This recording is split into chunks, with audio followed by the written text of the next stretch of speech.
Alors, bonjour l'équipe, j'espère que vous allez bien et bienvenue dans cette mini-formation dans laquelle nous allons voir ensemble comment trouver des produits winners sans importer en Chine. Donc, disons sans importer de Chine.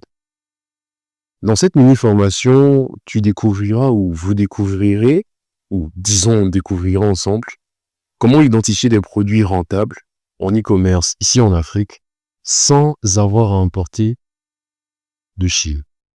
Donc directement, on va partir sur la partie 1 de cette formation. Donc, première partie, business model du e-commerce en Afrique. Avant de parler de produits gagnants, il faut d'abord comprendre une chose essentielle. Le e-commerce en Afrique ne fonctionne pas comme en Europe, encore moins comme aux États-Unis. Et pourquoi est-ce que je dis ça? Premier point, pourquoi le modèle e-commerce en Afrique est différent? En quoi est-ce qu'il est différent? Donc d'emblée, ce que vous devez savoir déjà, c'est qu'en Afrique, le premier problème, ce n'est pas la demande, parce que la demande, elle est là. Il y a des gens qui ont besoin de certains produits, donc nous, on peut leur fournir ces produits-là. Maintenant, vous devez comprendre que le problème, en réalité, c'est la confiance. C'est-à-dire, la demande de base, elle est là, mais le problème se situe au niveau où les gens, ils se demandent quelle personne de confiance ou y a-t-il des personnes de confiance qui pourraient me proposer ce produit-là?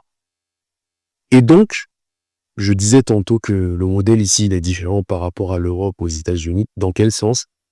Parce que là-bas, par exemple, les gens, ils font les paiements en ligne, ils font les paiements directement sur les sites internet et ils n'ont pas de problème avec ça parce que c'est entré en fait dans leurs habitudes de consommation.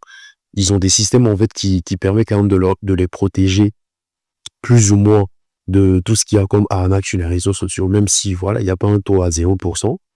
Donc, comparativement à ce marché et à cette réalité qu'ils vivent à leur niveau, nous, en fait, on n'a pas encore ce degré de confiance-là vis-à-vis des sites, vis-à-vis d'Internet. Donc, beaucoup de personnes n'ont pas confiance dans le paiement en ligne. Elles ont peur. Elles ont peur de quoi? De payer et de ne rien recevoir. Ça peut arriver. Ou encore, la peur se situe au niveau de se faire arnaquer. Voilà, tu peux quand même recevoir quelque chose, mais peut-être c'est pas le produit que tu as commandé. Donc, au résultat, ces personnes-là, ou disons les personnes ici en Afrique, vont préférer payer à la livraison et c'est le mode de paiement le plus répandu ici. C'est pour ça que le paiement à la livraison, encore appelé cash on delivery, est central ici en Afrique.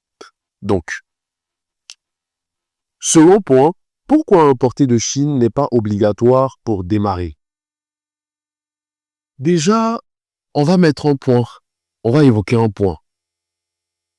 Vous avez certainement déjà entendu quelque part, pour ici en Afrique, en tout cas pour ce qui est du e-commerce, il faut importer en Chine, il faut aller regarder les produits sur Alibaba, il faut faire ci, il faut faire ça. Ça, c'est faux. Surtout au début.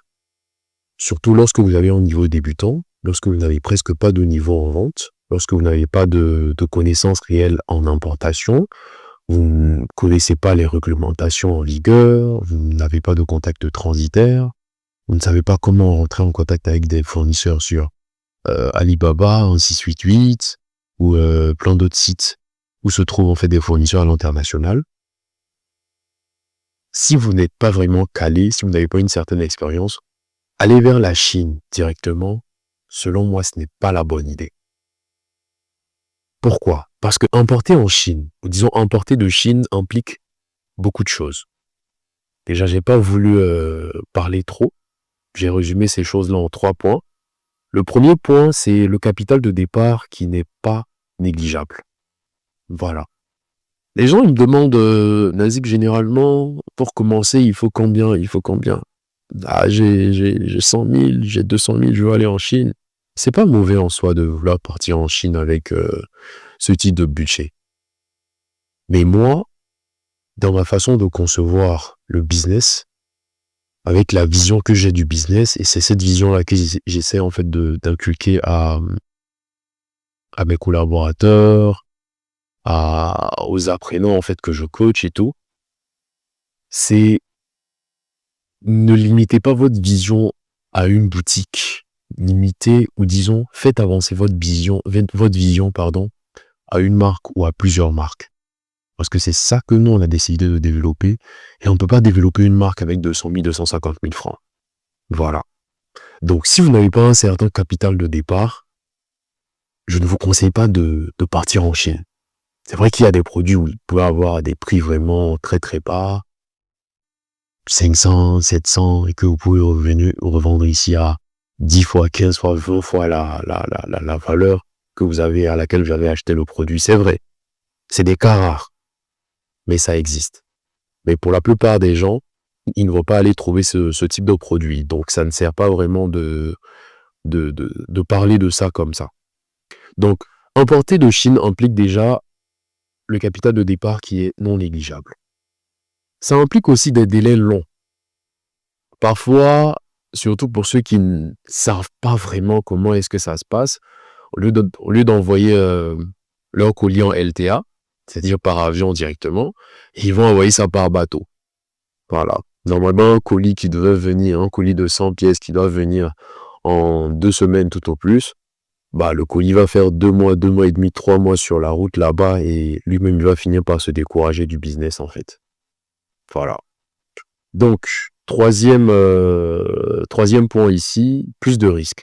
Importer de Chine importe plus de risques parce que si vous ne savez pas vraiment identifier des fournisseurs fiables, sachez que sur les plateformes, il y a des personnes qui ne sont pas vraiment honnêtes. Voilà, c'est pas toujours des gens qui sont honnêtes.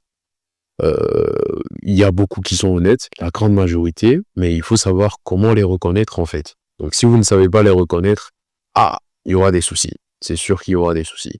Donc quand tu débutes, importer de Chine n'est pas vraiment ce qu'il te faut. En Afrique, il existe des fournisseurs locaux. Il existe des grossistes. Il existe des produits qui se vendent déjà. Donc, comparé à la Chine, disons pour quelqu'un par exemple qui a un budget assez modeste. Par budget assez modeste, moi j'entends plus de 100 000. Voilà, je vais pas vous dire avec 50 000, allez démarrer votre truc. Parce que si vous testez déjà 3-4 produits et que ça marche pas, c'est sûr que votre budget déjà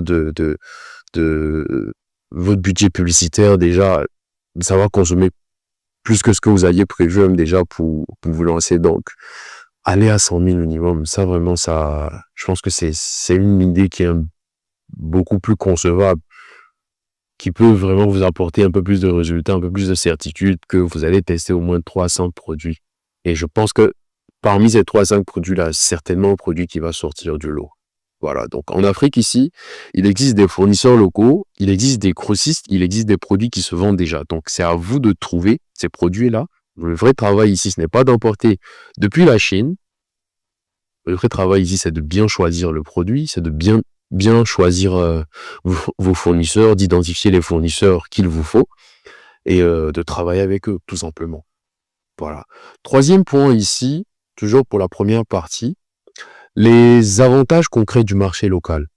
Quels sont les avantages que présente le marché africain? Si vous êtes au Burkina, pour moi qui suis au Burkina Faso, c'est quoi les avantages d'être au Burkina? C'est quoi les avantages d'être au Mali, au Côte d'Ivoire, au Sénégal, au Bénin, au Togo? Déjà, le premier avantage de travailler avec des fournisseurs locaux, c'est quoi? Déjà, d'assurer une livraison qui est plus rapide. Ensuite, de tester sans gros budget. De réduire énormément les pertes, parce que en cas de succession de produits défaillants, tu peux très très vite te plaindre chez ton fournisseur ici, peut-être qu'il est au grand marché ou je ne sais où. Mais imaginez que vous fassiez venir 100 produits et il y a une vingtaine ou une trentaine en fait qui sont défectueux. Vous avez fait venir ça de Chine. Comment est-ce que dans la foulée vous pouvez avoir gain de cause?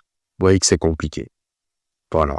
Pourtant, si vous avez le fournisseur en face directement ici, mais voilà, j'ai pris votre produit là, mais il y a tel nombre de... À la limite, je sens produit 3 défectueux, 5 défectueux tout au plus, mais on peut pas avoir 20 produits défectueux, 30 produits défectueux, donc ça veut dire que vous m'avez vendu en fait quelque chose qui n'est pas bien. Et vous voyez là directement, vous pouvez faire une discussion avec le fournisseur sur place, et vous pouvez trouver un terrain d'entente pour avoir gain de cause. Voilà. Donc, travailler avec les fournisseurs locaux vous permet d'aller plus vite, de livrer plus vite, de tester sans gros budget, de réduire les pertes, d'adapter rapidement votre offre, de comprendre le marché en temps réel.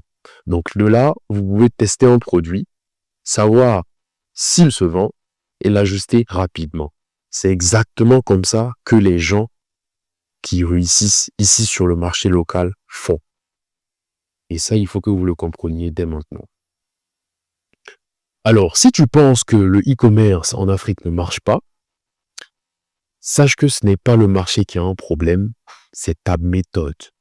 Disons même, avant même la méthode, c'est déjà ta conception de la chose qu'on doit bousculer. Parce qu'il y en a qui se disent, tant que c'est pas la Chine, là, on peut pas trouver de produits ici.